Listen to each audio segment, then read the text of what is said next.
Friends, ഇതൊരു കണ്ണാടി വെക്കാണ് ചെയ്യുന്നത്. എല്ലാവരും ഇത് കാണണേ, അടിപൊളി. ഇത് കണ്ണാടി, 2 കണ്ണാടി വെക്കാണ് ചെയ്യുന്നത്. എല്ലാവരും ഇത് കണ്ടവർ സപ്പോർട്ട് സബ്സ്ക്രൈബും ചെയ്യണേ. ഹായ് ഫ്രണ്ട്സ്, എൻ്റെ മോൻ ഏതായാലും ഇൻട്രൊഡക്ഷനെല്ലാം പറഞ്ഞ് എനിക്ക് നല്ല സപ്പോർട്ടീവായിട്ട് അവനുണ്ട്. എല്ലാ കാര്യവും ചെയ്യാനും എടുത്തു തരാനും ഒക്കെ. ഇതെന്ന് വെച്ചാൽ ഒരു ലിപ്പേൺ ആർട്ടാണ്. അതെന്ന് വെച്ചാൽ വളരെ എളുപ്പത്തിൽ ചെയ്യാവുന്നൊരു ഡിസൈൻ വർക്കാണ്. അതിൽ മിറർ ആണ് നമ്മൾ ചെയ്യുന്നത്. അപ്പം നമുക്ക് വീഡിയോയിലോട്ട് പോകാം. ഇതെന്ന് വെച്ചാൽ ഒരു ബൈൻഡിനകത്ത് സിമ്പിളായിട്ടുള്ള ഡിസൈൻ ചെയ്യുകയാണ്. ഞാനൊരു മൈൽഡ് ഡിസൈനാണ് വരയ്ക്കുന്നത്. വെറുതെ ഒരു റൗണ്ട് വരച്ച് അതിൽ ഡിസൈൻ ചെയ്തിട്ട് അതിൻ്റെ മുകളിലൊരു വെറുതെ ഒരു ഒരു ഡിസൈൻ ഷേപ്പാണ് ഞാനിവിടെ ക്രിയേറ്റ് ചെയ്യുന്നത്. അപ്പം എളുപ്പത്തിൽ നമുക്കത് നല്ലതുപോലെ പെൻസിൽ വെച്ചൊന്ന് അമർത്തിയാകുമ്പോൾ തന്നെ ആ ഒരു ഫിഗർ അതിലായി കഴിഞ്ഞ് സിമ്പിളായിട്ട് 2-3 ലൈൻസും അതിൻ്റെ മുകളിൽ സിമ്പിളായിട്ടുള്ള കണ്ടില്ലേ, സിമ്പിളായിട്ടുള്ള ഒരു മൈൽഡ് ഷേപ്പ് മാത്രമേ വരച്ചിട്ടുള്ളൂ. ഇനി അത് ഫുള്ളി യെല്ലോ കളർ കവർ ചെയ്യാണ്.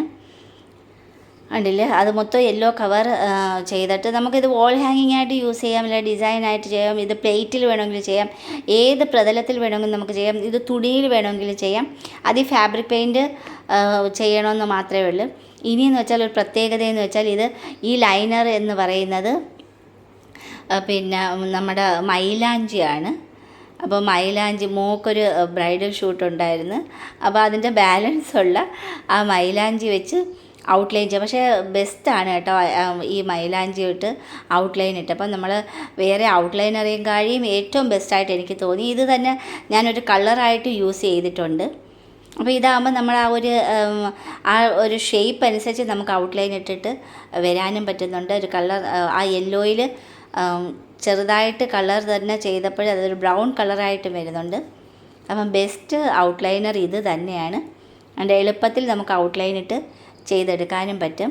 ഈ ഔട്ട്ലൈൻ ഈ ഒരു ഇത് വെച്ച് ചെയ്ത തന്നെ ആ നിമിഷം തന്നെ ബ്രഷ് വെച്ച് നമ്മൾ അത് ഉണങ്ങിപ്പോകുന്നതിന് മുന്നേ ബ്രഷ് വെച്ച് ചെറുതായിട്ടൊന്ന് സ്പ്രെഡ് ചെയ്യിപ്പിച്ചെടുക്കുക മാത്രം അത് ചെയ്യുന്നത്. ചെറുതായിട്ടൊന്ന് സ്പ്രെഡ് ചെയ്യിപ്പിക്കുന്നതേ ഉള്ളൂ. അതായത് യെല്ലോ ബാക്ക്ഗ്രൗണ്ടിൽ ആ ബ്രൗൺ കളർ ആകുമ്പോഴത്തേക്ക് കുറച്ചും കൂടി നല്ല ഭംഗിയായിട്ട് തോന്നുന്നുണ്ട്. നമുക്കൊരു ദൂരെ വെച്ച് നോക്കുമ്പോൾ നല്ലൊരു എടുപ്പ് തോന്നുന്നുണ്ട്.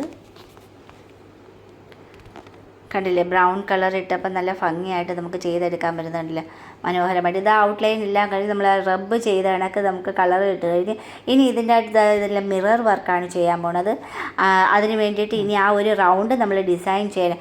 ഏത് റൗണ്ട് നമ്മൾ ഡിസൈൻ ചെയ്താലും അതിനാദ്യമേ നമ്മൾ ഒരു ലൈൻ ക്രിയേറ്റ്, അതായത് 90 ഡിഗ്രി അതനുസരിച്ചുള്ള ലൈനുകൾ സ്ട്രെയിറ്റ് ലൈൻ വരച്ചിട്ട് ഏത് ഡിസൈൻ ആയാലും വി ഷേപ്പോ അല്ലെങ്കിൽ ഒരു സൈഡ് റാ ഷേപ്പ് ഇട്ടോ അല്ലെങ്കിൽ വേറെ ഏത് ഓവൽ ഷേപ്പ് ഇട്ടാലും കറക്റ്റ് അതേപോലെ തന്നെ നമുക്ക് സിമിട്രി ചെയ്തെടുക്കാൻ പറ്റിയ ഒരു ലൈനിൽ. ഏതൊരു ഡിസൈനിൻ്റെ ബേസിക്കും ഈ ഒരു ലൈനാണ്. സ്ക്വയറിലായാലും ട്രയാങ്കിളിലായാലും റൗണ്ട് ഷേപ്പിലായാലും നമ്മൾ ചെയ്യുന്നത്. ഡിസൈൻ വർക്ക് ചെയ്യുമ്പോൾ ഇങ്ങനെ ചെയ്യുന്നതായിരിക്കും കൂടുതൽ ബെറ്ററായിട്ട്. അതുപോലെ തന്നെ പിന്നെ നമ്മൾ ഈ അത്തപ്പൂക്കളത്തിൻ്റെതും ഒക്കെ ഇതുപോലെ റൗണ്ട് ഇട്ടിട്ട് ഈ ലൈൻ ക്രിയേറ്റ് ചെയ്ത് ഓരോ സെക്ഷനായിട്ട് തിരിച്ച് ലൈൻ ക്രിയേറ്റ് ചെയ്ത് അതിൽ ഡിസൈൻ വരയ്ക്കുന്നതാണ് കൂടെ എളുപ്പം. ഇനി ഇതിൽ ഞാൻ മിറർ കൊണ്ട് സിമ്പിളായിട്ടത് B7000 എന്ന ഗം കൊണ്ടാകുമ്പം നല്ല ടൈറ്റായിട്ട് അത് ഇരിക്കുകയും ചെയ്യും. ഇതുപോലെ കംപ്ലീറ്റ് മിറർ പല ഷേപ്പിലെ മിറർ കൊണ്ടാണ് ഡിസൈൻ